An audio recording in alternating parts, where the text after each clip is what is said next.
Talk to me a little bit about what you do with the anti-trafficking work. Yeah. And we talked a little bit about like organ harvesting, which was usually when you're thinking about trafficking, you're thinking about like Sound of Freedom, trafficking and that sort of stuff, right? Which is very prevalent and real and like pervasive.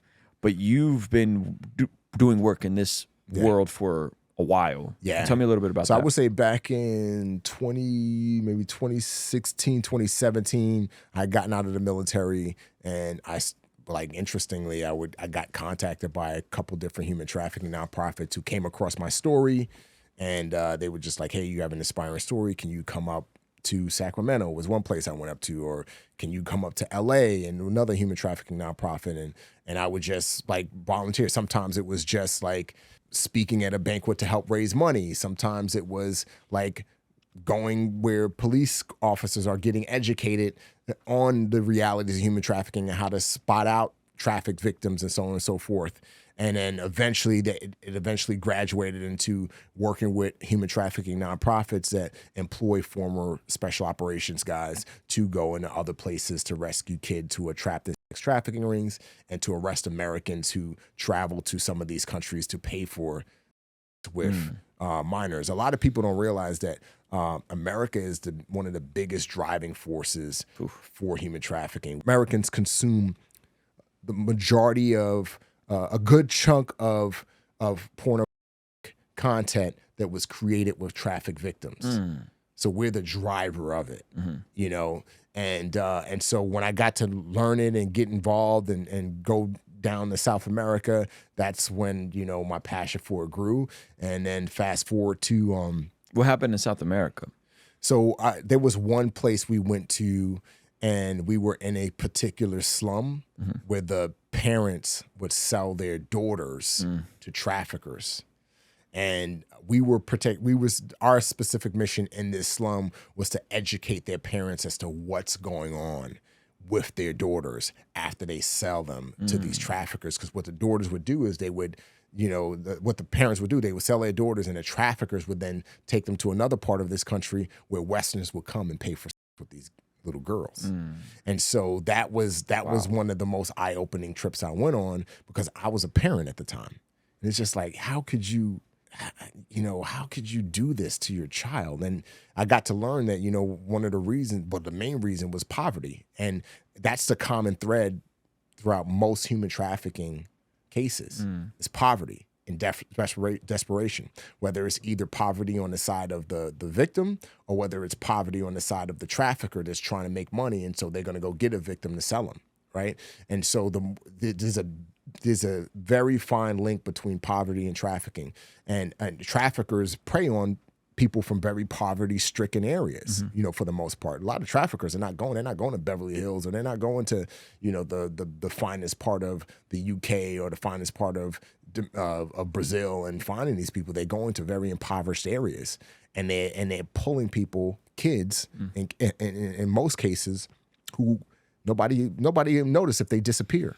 You know, I wrote a film, and that film will hopefully go into production next year. It's an organ harvesting film, and there's a line in that film that says, you know, 7 billion people on Earth, who's going to notice if 2 million disappear? You know, nobody's really going to notice, right? Yeah. And so, so that's what eventually inspired me to transition from the physical work with human trafficking to getting into the media side of it.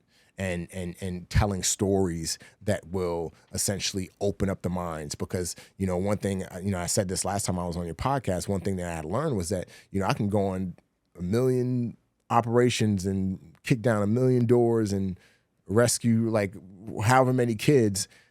There's going to still be millions more that need rescuing. And the best way to combat human trafficking, in my opinion, is through education.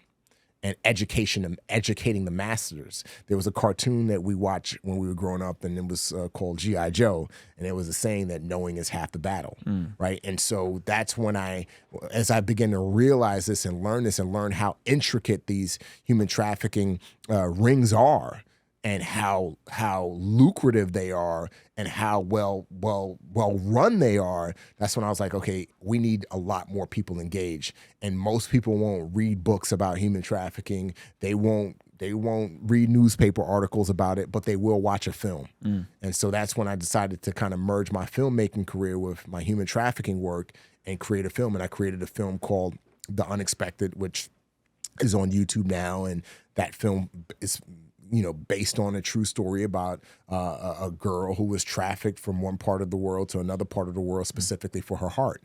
And I chose to focus my media efforts more on organ harvesting because there's so much focus on the trafficking side of things, especially, you know, now with the dark web, and, you know, there's stories coming out every day. I read an article last night of this American Airlines stewardess, male stewardess, who had put hidden cameras inside the bathroom. And so when people went in the bathroom and it was just rolling, and he specifically got footage of girls, little kids, uploaded that footage, transferred that footage onto his phone, and then uploaded that footage onto the dark web and was selling that footage on the dark web. Oh my gosh. Right? And so, you know, with the rise of the dark web, there's a lot of focus on child trafficking and child trafficking, but there's not a lot of focus on the organ harvesting. Another thing is when people hear the word human trafficking, their minds automatically just go to sex trafficking, where human trafficking is just one subset of human trafficking. You got organ harvesting, forced labor, forced marriage, and the list goes on and on and on. And so anyway, yeah, I got a feature film that, you know, we're casting now, and hopefully we could get that done next year in order to really expose the masses a little bit. I think Sound of Freedom did a good job of exposing a lot of people to the reality of human trafficking side of human trafficking. And our hope is that this film will expose more people to the realities of organ harvesting so that they can now get engaged in the fight, get educated about it, you know, learn the signs and symptoms of a trafficked victim, or, you know, donate or give to human trafficking nonprofits to combat this issue, because it's a global issue, multi-billion-dollar industry, which is going to require a multi-billion global, $1 million in global response. Yeah.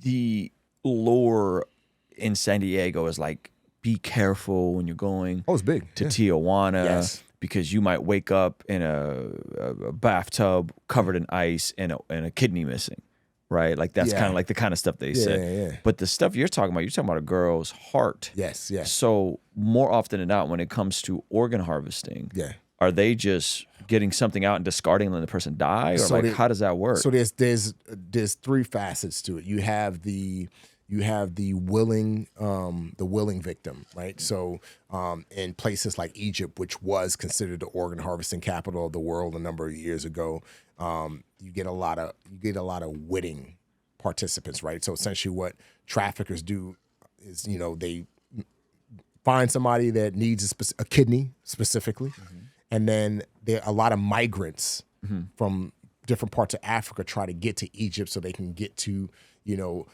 Israel or get to Europe and you know, and essentially get out of the situation they're in and end up getting stuck in Egypt. And so these traffickers will then, you know, go on the dark web or even go on social media and look for some of these impoverished immigrants and essentially offer them, hey, I'll get you into Europe if you give me your kidney.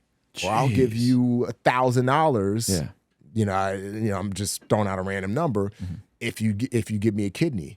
These people are so desperate. Going back to what I said earlier, a lot of human trafficking is driven by poverty and desperation.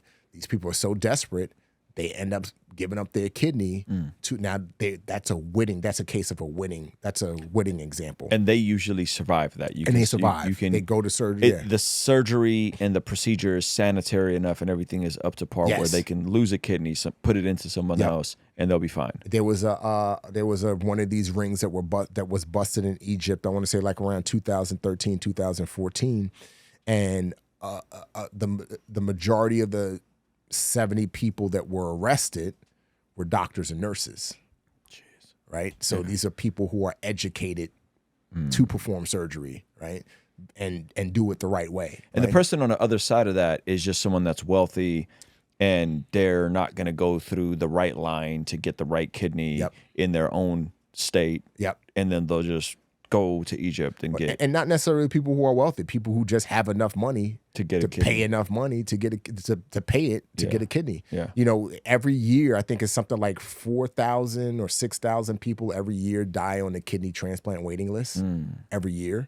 When we talk about other organs in America, I'm talking about in America. When we talk about other organs, I mean, then that number jumps when we combine all of the different organs, people that die waiting on a transplant list. And so if you have the means, and even now, like talked about San Diego, like we're a border town right now. Vice did a whole story on human traffickers who had contacts in American hospitals, right? And so the contacts would find people who needed organs, right? Like Americans who worked in various hospitals along the border. And then when somebody needed an organ, they would tell this trafficker. That trafficker would then find like a poor Mexican or somebody who was trying to get in America from India or from, you know, other parts of South America who ended up getting stuck in Mexico because they couldn't cross the border.